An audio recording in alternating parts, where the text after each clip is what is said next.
आइए अब हम लोग जानते हैं माघ मास के शुक्ल पक्ष में जो एकादशी पड़ती है उसे कैसे करते हैं। माघ मास के शुक्ल पक्ष में जो एकादशी होती उसका नाम जया है।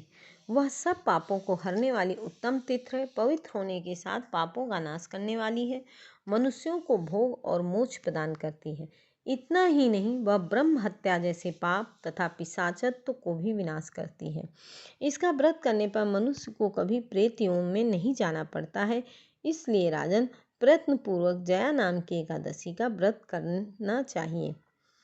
इसकी कहानी इस प्रकार है। एक समय की बात है, स्वर्गलोक में देवराज इंद्र राज करते थे। देवगढ़ पारिजात वृक्षों से भरे हुए नंदनवन में अप्सराओं के साथ विहार कर रहे थे। 50 करोड़ गंधर्वों के नायक देवराज इंद्र ने स्वेच्छानुसार वन में विहार करते हुए बड़े हर्ष के साथ नृत्य का आयोजन किया। गंधर्व गान कर रहे थे, जिसमें पुष्पदंत, चित्रसेन तथा उसका पुत्र ये 3 प्रधान थे। चित्रसेन की स्त्री का नाम मालिनी था। मालिनी से एक कन्या उत्पन्न हुई जो पुष्पवंती के नाम से विख्यात थी। पुष्पदंत गंधर्व के एक पुत्र था जिसको लोग माल्यवान कहते हैं। माल्यवान पुष्पवंती के रूप में अत्यंत मोहित था। ये दोनों भी इंद्र के संतोषार्थ नृत्य करने के लिए आए थे। इन दोनों का गान हो रहा था। इसके साथ ही अप्सराएं भी थीं। परस्पर अनुराग के कारण दोनों मोह की वशीभूत हो गए। चित्त में भ्रांति आ गई। वे शुद्ध गान न गा सकी। कभी ताल भंग हो जाता, कभी गीत बंद हो जाता। इंद्र ने इस प्रसाद पर विचार किया और अपमान समझकर कुपित हो गए। उन दोनों को शाप देते हुए बोले, ओ मूर्खों, तुम दोनों को धिक्कार है। तुम लोग पतित और मेरी आज्ञा भंग करने वाले हो, अतः पति पत्नी के रूप में रहते हुए भी पिशाच हो जाओ। इंद्र के इस शाप देने पर दोनों के मन में बड़ा दुख हुआ। वह हिमालय पर्वत पर चले गए। पिशाच योनि को पाकर भयंकर दुख भोगने लगे। शारीरिक पातक से उत्पन्न ताप से पीड़ित होकर दोनों ही पर्वत के कंदराओं में विचरते रहते थे। एक दिन पिशाच ने अपनी पत्नी से कहा, हमने कौन सा पाप किया जिससे पिशाच योनि प्राप्त हुई? नरक का कष्ट अत्यंत भयंकर है। पिशाच योनि भी तो बहुत दुख देने वाली। पूर्ण प्रयत्न करके पाप से बचना चाहिए।